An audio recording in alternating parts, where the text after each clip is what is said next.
નમસ્તે વિદ્યાર્થી મિત્રો, આ વિડિયોઝના આગલા વિડિયોઝમાં આપણે standard 9 subject Hindi lesson number 6 मेरी बीमारी श्यामा नहीं, इसके बारे में थोड़ी बहुत बातें की। इस पार्ट के अगले एपिसोड में मैंने बताया कि छोटी मोटी बीमारियों को हमें सही ढंग से सही वक्त पर नजरअंदाज कर देना चाहिए। छोटी मोटी बीमारी आए, बुखार, सर्दी, खांसी, सिर दर्द, ऐसी बीमारी में हम अपना काम धाम छोड़ के बैठ जाए तो हमारे लिए कुछ अच्छा नहीं होगा। लेकिन हमें अपने स्वास्थ्य के बारे में निश्चिंत भी नहीं होना चाहिए। हमें अच्छे ढंग से अपने शारीरिक और मानसिक स्वास्थ्य की देखभाल करनी चाहिए। हरिवंश राय बच्चन जी की पहली पत्नी का नाम श्यामा था और हरिवंश राय जब बीमार पड़ते तो आध्यात्मिक काम करते, आध्यात्मिक मेहनत करते और बीमारी को भागने पर मजबूर करते। गांधी जी का भी वो उदाहरण देते कि गांधी जी बोलते हैं कि बीमार होना अपराध है। लेखक एक सामान्य घर के, सामान्य किस्म के, सामान्य आर्थिक परिस्थिति वाले सज्जन, उसको बीमार होकर घर पे लेट जाना कुछ भी तरीके से, कोई भी तरीके से, किसी भी सूरत में पोसा नहीं जाता, उसका निर्वाह हो ही नहीं सकता। इसलिए उसने आध्यात्मिक काम अपनी बीमारियों में किया है, ये भी लेखक बता रहे हैं। आइए ये लेसन हम आगे बढ़ाते हुए, यह बुखार मामूली न था। इसका सबब इन तूफान से जो पिछले 9 महीनों से मुझे झकझोर रहा था और जो शांत होने से पूर्व सबसे अधिक विध्वंसक झटका मुझे दे गया था। स्कूल बंद था, ट्यूशनों पर मैं जाता था, उनकी आमदनी की मुझे जरूरत थी, किताबों की बिक्री अभी नियमित नहीं थी, कर्ज सिर पर चढ़े थे, बुखार 10 दिन चला, 20 दिन चला, महीने भर चला, 2 महीने चला, जुलाई आ गई। हरिवंश राय जी को, लेखक को बुखार आया। सामान्य तौर से वो अपनी छोटी मोटी बीमारियों को नजरअंदाज कर देते थे, लेकिन ये बुखार ज्यादा चला और गर्मियों के दिन स्कूल बंद था, इसलिए स्कूल से मिलने वाली आवक बंद थी, ट्यूशन चल रहे थे और किताबों की बिक्री वो भी कुछ अच्छी तरह से नहीं होती।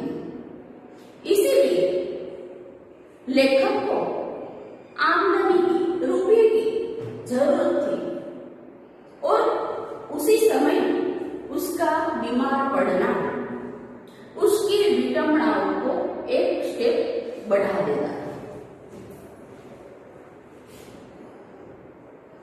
अब बुखार के साथ ट्यूशन भी जाना होता, दिन भर स्कूल में पढ़ाना पड़ता, बुखार का नमूना वही, सुबह बिल्कुल नहीं, शाम को 101 सेल्सियस से 102 के बीच, कमजोरी दिन दिन बढ़ती हुई, कभी कभी धीमी खांसी, दवा शौकिया दवा बांटना हेम्योपैथ करा। जुलाई महीना आ गया है, नहीं लेते। बीमारी कैसी थी? सुबह कुछ नहीं थी, लेकिन रात को 101 से 102 तक टेम्परेचर बॉडी का रहने लगा। ऐसी नौबत हुई कि दिन में स्कूल जाना पड़ता, रात को ट्यूशन देने जाना पड़ता और बुखार वहीं का वहीं। परिस्थिति उलझती जा रही है। शरीर में बीमारी ज्यादा से ज्यादा जोर पकड़े जा रहे हैं। कभी कभी सोचता क्या मुझे तपेदिक हो गया है? हो ना हो, एलोपैथी का इलाज तो अपने बूते के बाहर है। क्या उस समय मेरी जीवा पर सरस्वती बैठी थी जब मैंने ये कहा कि श्यामा का बुखार मैं लेने जा रहा हूं? बैठी हो तो कितना अच्छा हो। क्या मैं बीमार हूं इसलिए श्यामा स्वस्थ है? जिससे पहले 6 वर्षों से इन महीनों में ज्वर मुक्ति नहीं आ रही है, और श्यामा को मेरी बीमारी भीतर ही भीतर खाए जा रही है। दोनों के लिए लेखक का ज्वर, लेखक का ताव, लेखक का टेम्परेचर सर के दीर्घ का समान हो गया।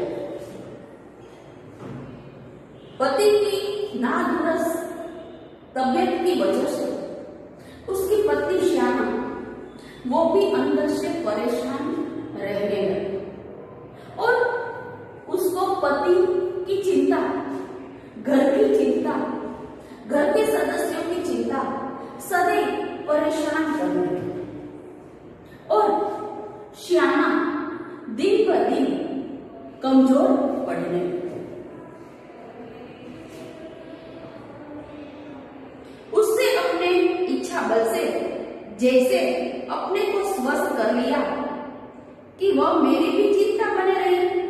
उसके अतिरिक्त मेरी बीमारी का शायद किसी को पता भी न था, क्योंकि सारे काम तो मैं सामान्य रूप से किया जाता हूँ। गर्मी में तो सभी थोड़े बहुत दुबले हो जाते हैं, लेकिन एक दिन उसने मुझे डॉक्टर B.K. मुखर्जी के पास अपनी परीक्षा कराई। श्यामा को ये बात अंदर ही अंदर चिंतित कर रही है और लेखक सामान्य होकर ही दिन भर काम करता है। उसकी बीमारी के बारे में बहुत कुछ तो पता ही नहीं था लोगों को, क्योंकि बुखार आता था वो रात को समय आता। इसलिए दूसरे लोग को ये दोनों अच्छे और स्वस्थ दिखते थे, लेकिन घर की अंदर की परिस्थिति केवल श्यामा और लेखक हरिवंश राय बच्चन जी ही जानते। एक दिन श्यामा बोलती है कि हम आपका परीक्षण किसी अच्छे डॉक्टर से करवा लेंगे। मैं टाटापुर में उसने ब्रह्मास्त्र छोड़ दिया।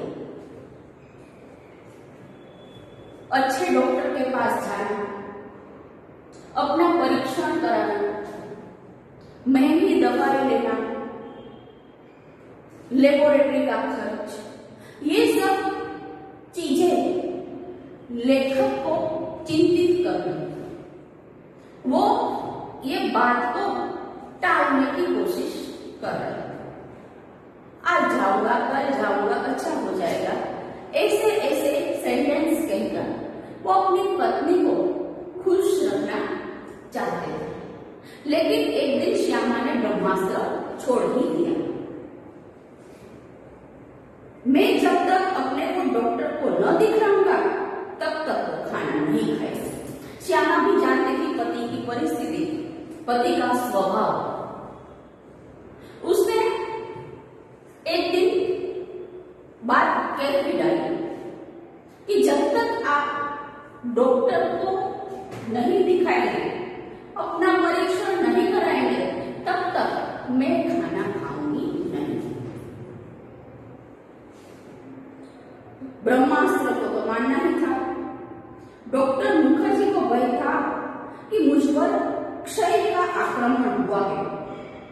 नुस्खा उन्होंने लिख दिया और कुछ दिन चिंता मुक्त होकर पूरी तरह से आराम करने को कहा। डॉक्टर को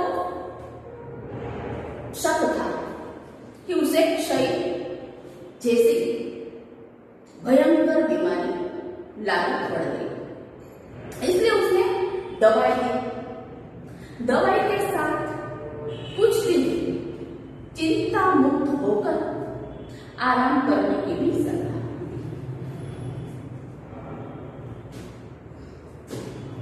नुस्खा मुझे मौत का परवाना लगा। क्या मेरी विदा का समय आ गया? और इतने ही दिनों के लिए आया था मैं?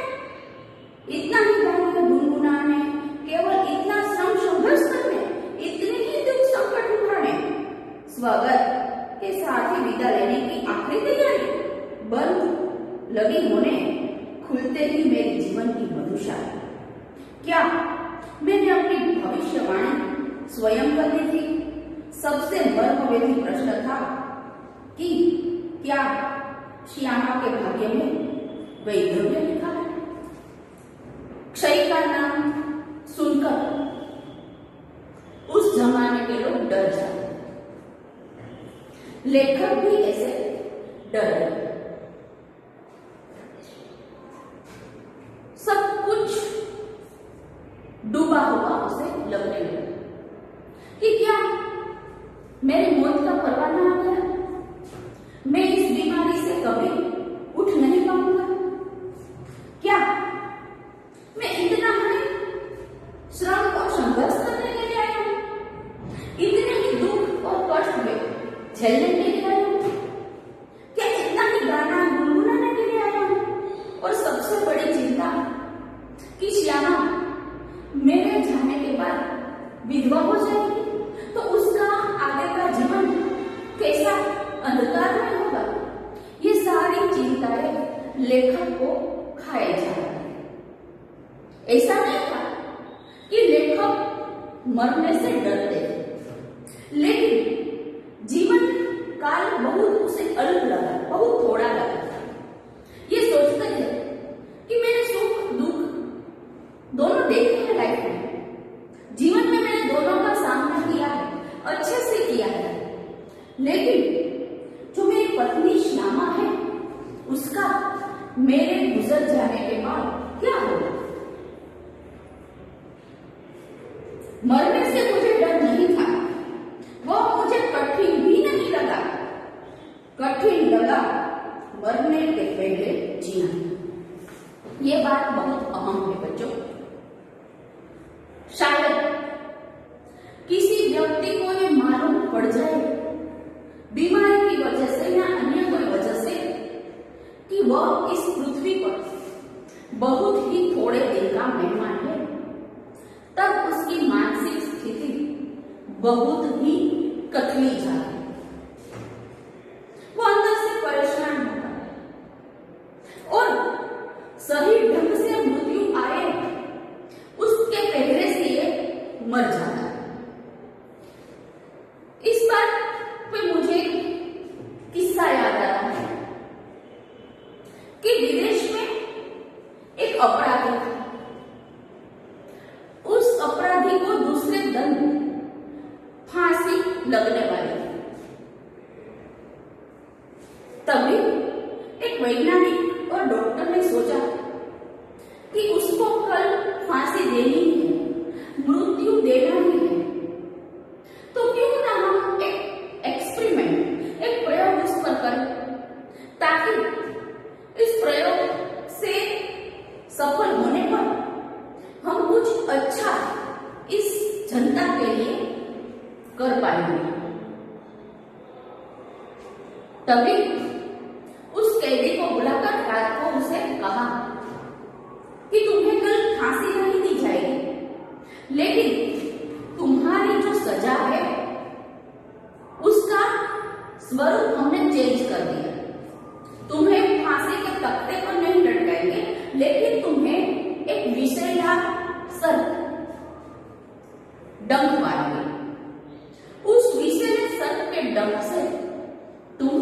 मर जाओगे, ये तुम्हारी सजा है। निश्चित समय हुआ, उस कैदी को एक कमरे में ले आए और उसके आंखों पर काली पट्टी बांध दी गई।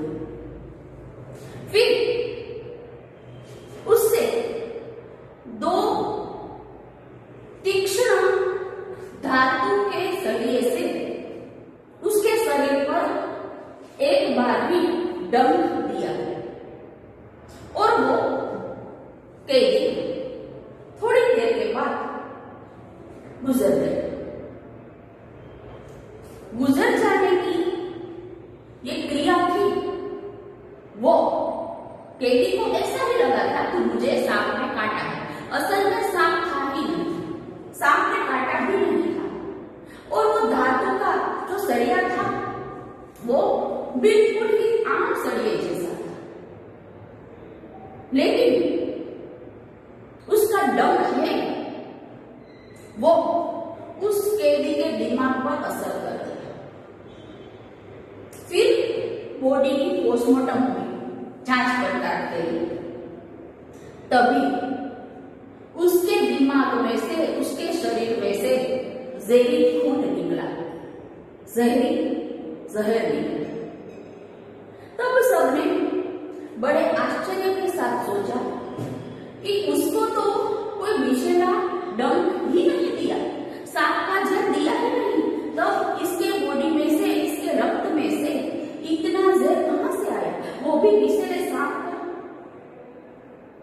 तभी मामला पड़ा कि हमारे मन की स्थिति बहुत ही सरल और सहन करने के लायक होती है।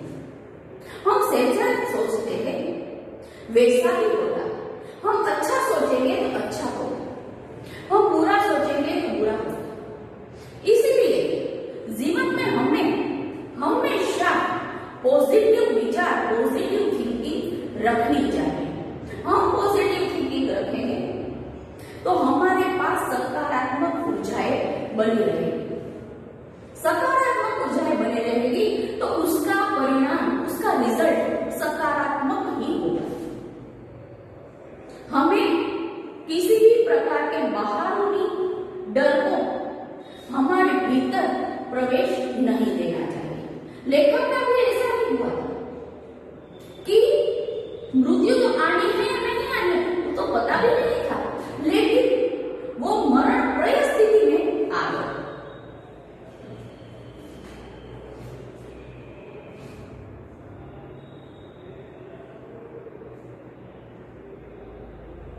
पूरे आराम के अर्थ होंगे ट्यूशन छोड़ दूं, स्कूल से छुट्टी ले लूं, ज्यादा लूं तो बगैर तनख्वाह को लेने के लिए तैयार हूं, फिर घर का खर्च कैसे निकलेगा।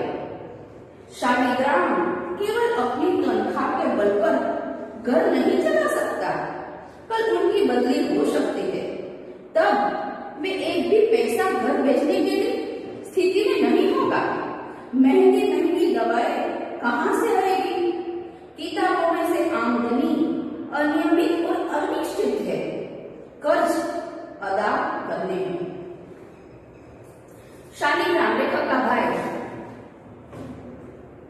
डॉक्टर ने लेखक को संपूर्ण आराम की सलाह दी। सलाह का मतलब सीधा यही था कि ट्यूशन छोड़ दे, नौकरी छोड़ दे। यह सब छोड़ देने से आमदनी बंद हो जाए तो घर का खर्चा तो है, ऊपर से महंगी महंगी दवाई, ये सब हम कहां से लाएंगे।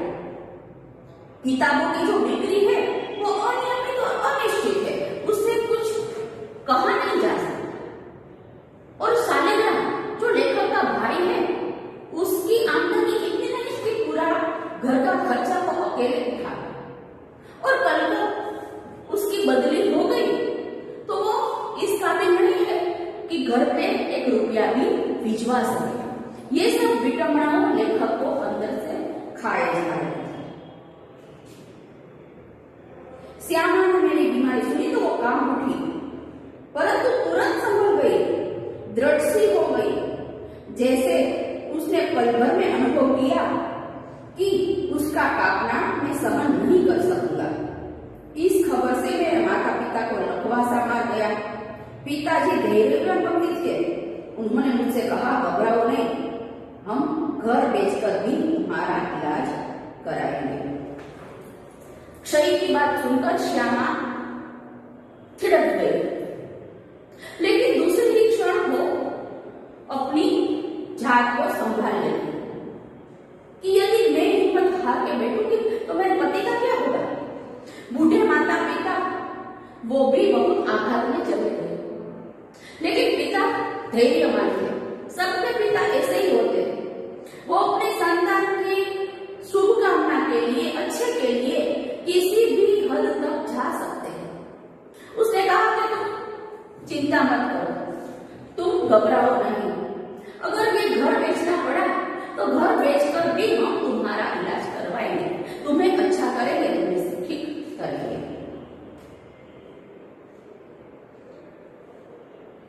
शालिग्राम असमर्थ की एक उसास लेकर रख गए। मैंने कुछ दिनों तक ट्यूशन और स्कूल से छुट्टी ले ली। किताबों की बिक्री में से जो कुछ रुपये पड़े थे उससे दवाई मंगवा ली और चारपाई पर लेट गया। श्यामा की सेवा साकार हो गई। डॉक्टर ने निश्चित होकर आराम करने के लिए कहा था। जब बहुत कुछ करने को रहता था, चिंता का समय कहाँ था। अब तो चिंता को ही चिंता होने लगी थी। विशेष चिंता थी मुझे सिर पर चढ़े कर्ज की। मेरा इलाज हो ना हो, कर्ज तो किस्तें ही आने ही चाहिए। उनकी नियमित अदायगी के साथ मेरी शाख जुड़ी हुई थी। उनका जाना मेरे लिए मौत होगा। जो कर्जा लिया था उसकी नियमित पेमेंट करनी ही होगी। ये बात लेखक को बहुत बड़ी चिंता की विषय थी, क्योंकि एक सामान्य मानस की शाख उसके वर्तन से, उसके आर्थिक व्यवहार से जुड़ी हुई। जो वो पे अच्छे से नहीं कर सकता तो आगे चलकर कोई उसका विश्वास नहीं करता। इसीलिए